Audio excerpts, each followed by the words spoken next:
جب فرعون کی بچی کو کنگھی کرتے ہوئے آسیہ کے ہاتھ سے کنگھی گر جاتی ہے اور وہ زمین سے کنگھی اٹھاتے ہوئے اس کے منہ سے نکلتا ہے بسم اللہ بسم اللہ، تو فرعون کی بچی کہتی ہے تم نے یہ کس کا نام لیا؟ کہا میں نے اللہ کا نام لیا، اپنے رب کا نام لیا۔ فرعون کی بچی کہتی ہے یعنی میرے باپ کا؟ آسیہ کہتی ہے نہیں، اس اللہ کا جو میرا بھی اللہ اور تیرے باپ کا بھی اللہ ہے۔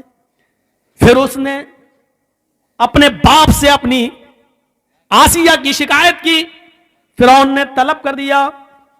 جب طلب کر لیا تو فرعون کے سامنے کھڑی ہو کر للکارتی اور کہتی ہے کہ ہاں میرا اللہ تیرا اللہ وہی ہے جس نے ہمیں بھی پیدا کیا اور تجھے بھی پیدا کیا ہے۔ یہ عورت سے لرزتی نہیں، کانپتی نہیں، ستایا گیا، مارا گیا، لیکن پھر نہیں تبدیل ہوتی ہے۔ پھر آگ جلائی جاتی ہے، اس کے سامنے ایک آدمی کو لا کر پکڑ کر ڈالا جاتا ہے، وہ فوراً چرمرا جاتا ہے۔ اے آسیہ بدلتی ہے کہ نہیں بدلتی ہے؟ بول، چینج ہوتی ہے یا نہیں ہوتی ہے؟ جواب دیتی ہے کہ نہیں۔ چھوٹا سا بچہ اس سے چھین لیا جاتا ہے، تھوڑی دیر کے لیے سسک جاتی ہے کہ اب میری بچی آگ کے حوالے کر دی جائے گی، تھوڑی دیر کے لیے کانپ جاتی ہے، لیکن اللہ نے اس بچی کو قوت گویائی دی۔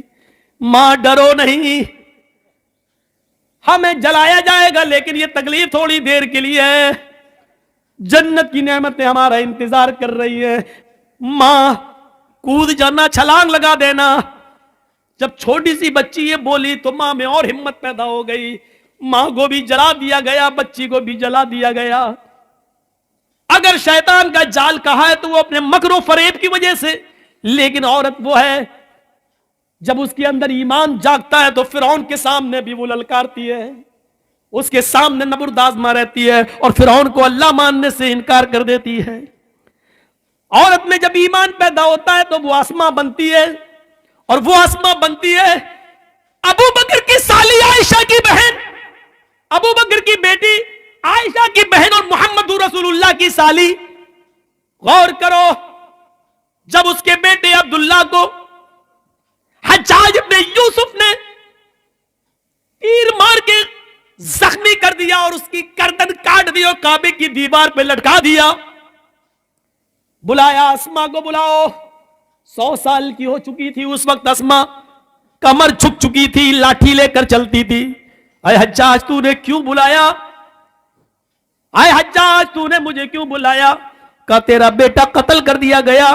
مسکرا کے کہتی ہے اللہ کے شیر کبھی قتل نہیں ہوتے ہیں، یقین نہیں آتا ہے؟ کہا نہیں۔ کہا اپنے بیٹے کی کٹی ہوئی گردن دیکھے گی؟ کہتی ہے دکھا کہاں ہے؟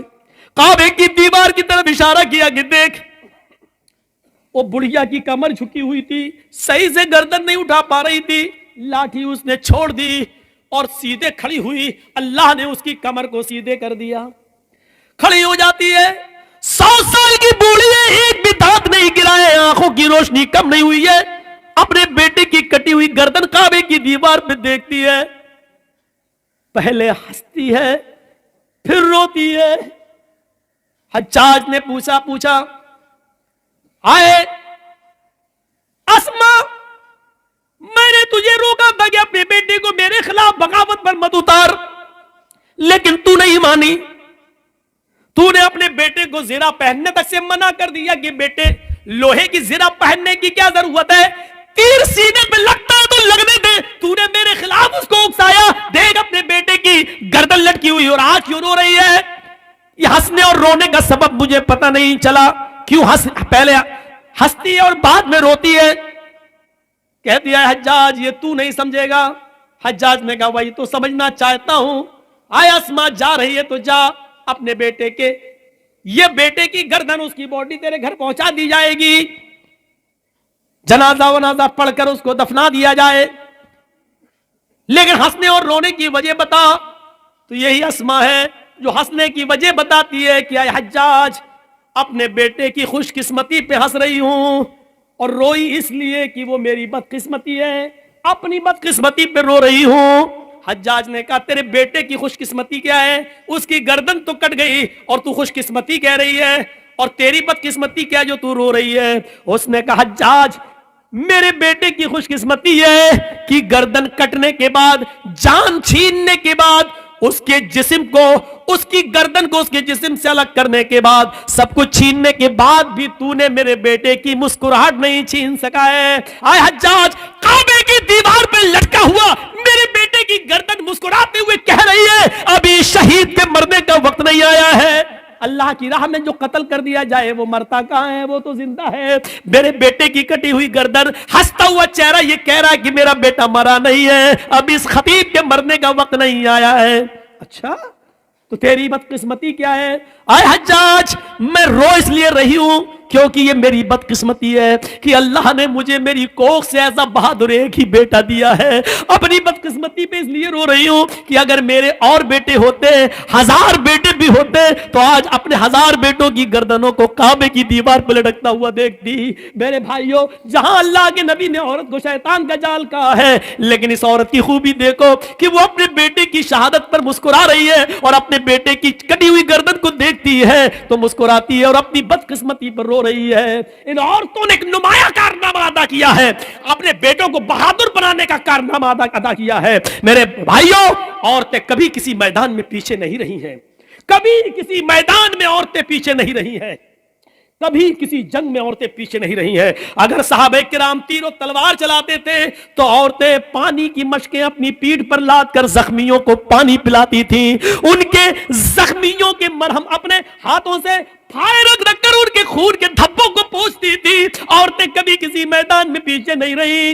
ہاں، بعض عورتیں تو ایسی بھی تھیں جو اللہ کے نبی کے پاس آ کر کہتی تھی اے اللہ کے نبی، قیامت کے دن یہ مرد جنت میں پہلے جائیں گے، ہم بعد میں، اس لیے کہ آپ نے جہاد کا حکم دیا ہے۔ یہ مرد بڑھ چڑھ کر حصہ لیتے ہیں، یہ جہاد میں جاتے ہیں، پھر اللہ کی راہ میں قتل کر دیے جاتے ہیں، یہ شہید ہوتے ہیں اور شہید کا درجہ بہت اونچا ہے۔ اے اللہ کے رسول، ہمیں بھی اجازت دیجیے کہ ہم میدان جنگ میں جائیں، ہم بھی لڑیں اور قتل ہو جائیں اور اللہ مجھے جنت میں جانے کا حکم نافذ فرمائے۔ عورتوں کا جذبہ دیکھو، عورتیں آتی اور اجازت مانگ رہی ہیں، لیکن اللہ کے نبی صلی اللہ علیہ وسلم فرماتے ہیں عورتوں، تمہیں جنگ میں جہاد کی اجازت نہیں دی جائے گی، تم اپنے گھروں میں رہ کر اپنے شوہروں کی خدمت کرو، اپنے بچوں کو پال پوس کر بڑا کرو، تمہیں وہی ثواب دیا جائے گا جو ان مردوں کو، ان صحابہ کو جہاد کا دیا جا رہا ہے۔ اندازہ لگائیے، عورتیں کبھی کسی میدان میں پیچھے نہیں رہی ہیں۔ کہاں ہیں عورتیں پیچھے؟ کبھی نظر ڈال کے دیکھو اسلامی تاریخ پر، عورتیں کبھی پیچھے نہیں رہی ہیں، کسی بھی میدان میں پیچھے نہیں رہی ہیں۔ اس عورت کو دیکھو، اس عورت کو دیکھو جو اپنے چھوٹے چھوٹے بچوں سے کہتی ہے، ایک بچے کی عمر 7 سال اور ایک بچے کی عمر 9 سال، کہتی ہے میرے بیٹو، یہ جو سامنے کھڑا ہے یہ ابو جہل ہے، یہ تمہارے نبی جناب محمد رسول اللہ کو گالیاں دیتا ہے۔ غور کرو کہ وہ دونوں بچے ایک اونچے ٹیلے پہ چڑھ جاتے ہیں اور ایک بچہ تلوار لے کر پیچھے کھڑا ہو جاتا ہے۔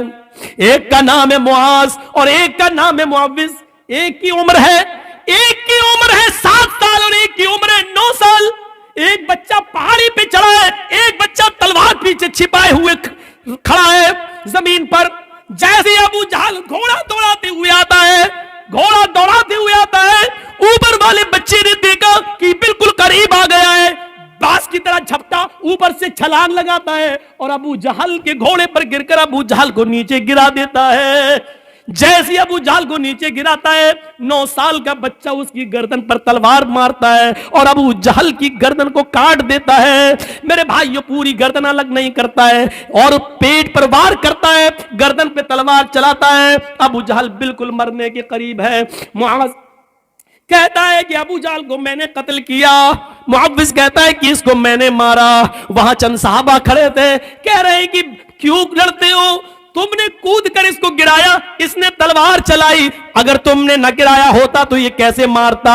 لہٰذا تم دونوں نے اس کے مارنے میں مدد کی ہے، لہٰذا تم دونوں نے مارا ہے۔ کیوں لڑتے ہو بھائی بھائی آپس میں، کیوں لڑتے ہو؟ افرا تیری قسمت کا کیا کہنا، افرا تیری قسمت کا کیا کہنا، افرا تیری قسمت کا کیا کہنا، تو نے بچے بھی پیدا کیے تو اتنے بہادر کہ جب تک قیامت نہ آ جائے ان بچوں کی بہادری کو لوگ سلام کرتے رہیں گے۔ غور کیجئے، یہ ان بہادر بچوں کو جنم دینے والی ایک عورت تھی، ماں ایک، باپ دو, ایک باپ سے ایک بچہ پیدا ہوا, باپ کا انتقال ہو گیا, ماں نے عدت گزاری, پھر دوسری شادی کی, دوسرے باپ سے دوسرا بچہ پیدا ہوا, لیکن ان دونوں بھائیوں کی محبت دیکھو, ایک کی عمر 7, ایک کی عمر 9 سال. افرا تیری قسمت کا کیا کہنا, تو نے بچے بھی جنے تو اتنے بہادر. ابو جہل قریش کے سردار کا قتل کیا تو عمر نے نہیں کیا, حمزہ نے نہیں کیا, علی نے نہیں کیا, ان بہادروں کے ہاتھوں نہیں مارا گیا, مارا بھی گیا ابو جہل تو ان چھوٹے چھوٹے معصوم بچوں کے ہاتھوں. اس لیے مرتے وقت وہ کہہ رہا تھا میری بدقسمتی کتنی ہے, میری بدقسمتی دیکھو, میں قریش کا جتنا بہادر سردار ہوں مارا بھی جا رہا ہوں تو ان چھوٹے چھوٹے معصوم بچوں کے ہاتھوں. محمد نے ان بچوں کو اتنا بہادر بنا دیا تو جوانوں کا حال کیا ہوگا. میرے بھائیوں, ان بہادر بچوں کو جنم دینے والی بھی ایک عورت تھی. عورت کے کارناموں کو کبھی بھلایا نہیں جا سکتا ہے. یہ وہی خنسا تھی, یہ وہی خنسا تھی جو حالت کفر میں اپنے بھائی جب ان کو قتل کر دیا گیا تو روتی تھی, اپنے بھائی صخر کی آگ میں روتی تھی, اور جب بھی سورج نکلتا تھا اور بستر پہ سونے جاتی تھی تو روتی تھی, کہتی تھی یذکرنی طلوع الشمس صخرا اذکرہ لکل غروب شمس. اے سورج تو کیوں نکلتا ہے, مت نکلا کر. اے سورج تو پورب سے کیوں نکلتا ہے, ایسٹ سے کیوں چمکتا ہے, مت نکلا کر. جب تو نکلتا ہے تو مجھے میرے بھائی صخر کی یاد آ جاتی ہے. اے رات تو کیوں آتی ہے, اے سورج تو کیوں چھپ جاتا ہے, اے رات تو کیوں آتی ہے, جب بھی تو آتی ہے تو مجھے میرے بھائی صخر کی یاد آتی ہے. غور کرو, جو عورت خنسا اپنے دونوں بھائیوں کی یاد میں روتی ہو, اور اتنا روتی ہو کہ ہر صبح یہ کہتی ہو اے سورج تو کیوں نکلتا ہے, میرے بھائی کی یاد دلا دیتا ہے, اور رات میں سوتی ہے بستر پہ تو کہتی ہے رات تو کیوں آتی ہے, مجھے میرے بھائی صخر کی یاد آتی ہے. جو کافر تھی ابھی اپنے بھائیوں کی موت نہیں بھول پائی, لیکن جب سن 8 ہجری میں مسلمان ہوتی ہے, اسلام لاتی ہے, اور اس کے 8 سال کے بعد 16 ہجری میں جب جنگ ہوتی ہے قادسیہ, تو اس میں اپنے چاروں بیٹوں کو بھیجتی ہے, کہتی ہے کہ عمر کے اسلام کا جھنڈا نیچے نہیں آنے پائے. اے میرے بیٹوں, جس طریقے سے تمہاری ماں ایک ہے اسی طریقے سے تمہارا باپ بھی ایک ہے. اللہ کی قسم میں نے تمہارے باپ کی امانت میں خیانت نہیں کی ہے, یعنی میں نے کسی دوسرے مرد کا چہرہ نہیں دیکھا ہے. اے میرے بیٹو, اس دنیا میں نہیں تو جنت میں ہم تمہارا انتظار کریں گے. جھنڈا نیچے نہیں گرنا چاہیے. چاروں بیٹوں کو میدان جنگ میں بھیج دیا, اور ایک ایک کر کے چاروں بیٹے قادسیہ کی جنگ میں شہید کر دیے گئے. ایک شخص آتا ہے اور کہتا ہے اے خنسا, تیرے چاروں بیٹے میدان جنگ میں قتل کر دیے گئے, شہید کر دیے گئے. وہی چاروں بیٹے کہتے ہیں کہ بڑھاپے میں بیٹے ہی سہارا ہوتے اور آسرا ہوتے ہیں. ان چاروں بیٹوں کو کہ انتقال کی اور ان کی شہادت کی خبر سنتی ہے, جو اپنے بھائی کی موت کو نہیں بھلا سکی حالت کفر میں, جو اپنے بھائیوں کی موت کو روزانہ یاد کرتی تھی, لیکن آج جب وہ 4 بیٹوں کی شہادت کی خبر سنتی ہے تو آسمان پہ نظریں ڈالتی ہے اور کہتی ہے الحمدللہ الذی شرفنی بقتلہم. تمام تعریفیں اس اللہ کے لیے ہے جس نے مجھے میرے بیٹوں کی شہادت سے مجھے سرفراز کیا ہے, مجھے میرے بیٹوں کی شہادت سے مجھے خوش کیا ہے. اپنے چاروں بیٹوں کی بہادری کی موت پر, ان کی شہادت پر ہنستی ہے, مسکراتی ہے. ان بچوں کی شہادت پر خوش ہونے والی بھی ایک عورت ہے. اگر عورت شیطان کا جال ہے, جب وہ مردوں کے لیے فتنہ بن جائے تو شیطان کا جال ہے, لیکن جب وہ عورت اپنے بچوں کے اندر ایسی بہادری اور جرأت پیدا کر دے تو ایک شیرنی ہے, وہ بہادر ہے, ایمان کی دولت اس کے اندر آ جاتی ہے. تو میرے بھائیوں, یہ ایک عورت ہی ہے جس نے اپنے بیٹوں کی شہادت پر فخر محسوس کیا ہے. ان بہادر بچوں کو پیدا کرنے والی بھی ایک عورت ہے. اس عورت کو دیکھو, دیناریہ, جس کا باپ میدان جنگ میں قتل کر دیا گیا, جس کا بھائی بھی ہے احد کے میدان میں شہید کر دیا گیا, جس کا بیٹا, باپ, بھائی سب میدان جنگ میں اور شوہر میدان جنگ میں قتل کر دیے گئے. ایک ایک آتا گیا اور کہتا گیا تیرا باپ میدان جنگ میں قتل ہو گیا, تیرا بھائی میدان جنگ میں قتل ہو گیا, تیرا بیٹا میدان جنگ میں قتل ہو گیا, اور لاسٹ میں کہا کہ تیرا شوہر بھی میدان جنگ میں قتل ہو گیا. چیخ کر کہتی ہے کہ مجھے میرے شوہر کے بارے میں مت بتاؤ, مجھے یہ بتاؤ کہ عائشہ کا شوہر کیسا ہے, مجھے یہ بتاؤ, مجھے میرے باپ کے بارے میں مت بتاؤ, مجھے یہ بتاؤ کہ فاطمہ کا باپ کیسا ہے. جب چاروں شہادتیں ہو گئیں تو نظریں آسمان پہ ڈال کے کہتی ہے الہ العالمین, جو کچھ تھا تیری راہ میں قربان کر دیا, کل جب تو ان کو جنت میں داخل کرے تو میں نے بھی بہت کچھ کھویا ہے, اللہ ان کے ساتھ مجھے بھی جنت دے دینا, کیونکہ میں نے بھی بہت کچھ کھویا ہے. اپنے شوہر, اپنے باپ, اپنے بھائی اور بیٹے, ان کی شہادت پر